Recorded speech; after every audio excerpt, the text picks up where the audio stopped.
Здравствуйте, самые лучшие зрители! Меня зовут Полина. Давно хотела сшить такую штуку, но все мешало. А сейчас уже и ткани подобрались подходящего цвета, и повод появился. Но я поняла, в чем загвоздка. Я ни разу не художник. И нарисовать выкройку елки – это уже задача. Особо продвинутые могут поискать в интернете картинки с елкой. А мы уж по старинке как-нибудь сами нарисуем. Это как в том анекдоте, когда дети рассказывают, откуда они появились. Одних в магазине купили, других в капусте нашли, третьих из интернета скачали. А один мальчик и говорит: а у нас семья бедная, папа сам все делал. В общем, художник. От слова «худо».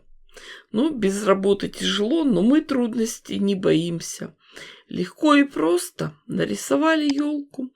Самое главное, чтобы она была симметричная и ровная. А елки, на то они и елки. В природе вы ни одной идеальной не найдете, все разные. Ткань у меня зеленая, 6 разных оттенков. Все ткани для елочки я нашла в интернет-магазине 1 метр ткани. Это очень удобно. Зашел на сайт, посмотрел ассортимент, продумал проект, заказал ткань. И это все можно делать лежа на диване, никуда не ходить. Все ткани – это наши российские: бязь, поплин, перкаль. А в новом году хочется чего-то нового. Самый простой способ внести новое в интерьер – это поменять текстиль в доме, повесить новые шторы. Прекрасные портьерные ткани, цвет изумруд и пепельный, и тонкая вуаль. Белая лапша – это трикотажное полотно. И еще, смотрите, так выглядит не метр, нет, 1 килограмм наполнителя. Он нужен во многих швейных проектах и стоит недорого. И для всех моих подписчиков действует промокод Полина. Он дает скидку 5% на весь ассортимент. Вырежем детали, 6 елочек. Разберем их попарно. Интересней будет смотреться сочетание светлого, темного. Детали елочек заколем булавочками и прошьем по контуру на швейной машинке. Внизу оставим незашитое отверстие. Машинка у меня новая, Неки. Приятно работать с такой техникой. Детали я вырезала строго по выкройке. Думала, что так будет нормально. А потом уже поняла, что елка получилась уж очень высокая и очень стройная. Лишний объем ей бы не помешал.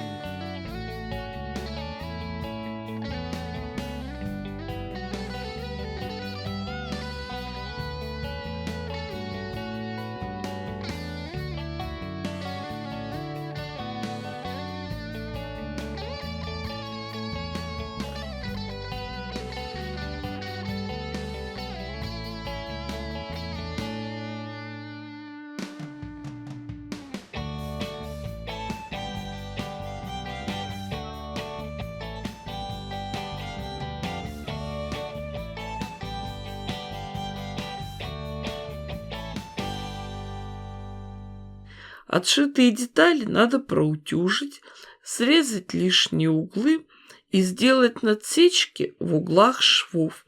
Остается только вывернуть детали. Видите, какие интересные заготовки получились, двухсторонние. Определим порядки, в каком они будут располагаться. Сложим их вместе, ровно, стопочкой. Отметим среднюю линию и заколем эту стопку булавочкой. Прошьем их все вместе на швейной машинке.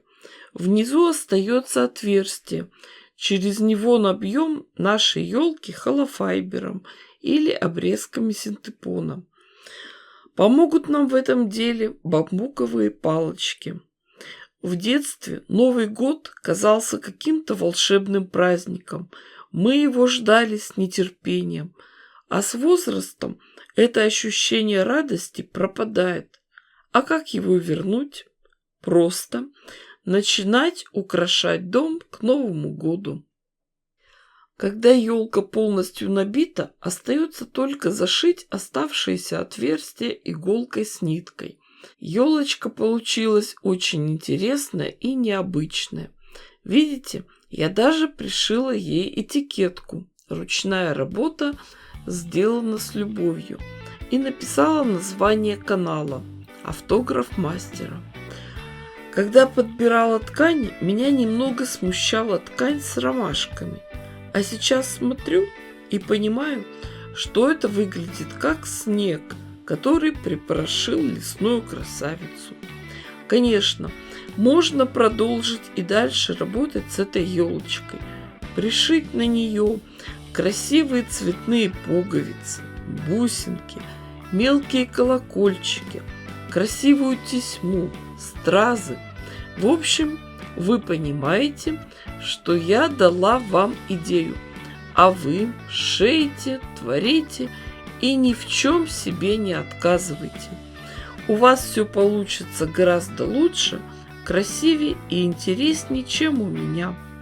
В описании под видео вы найдете ссылки на все мои соцсети и на Дзен. Присоединяйтесь к моим группам.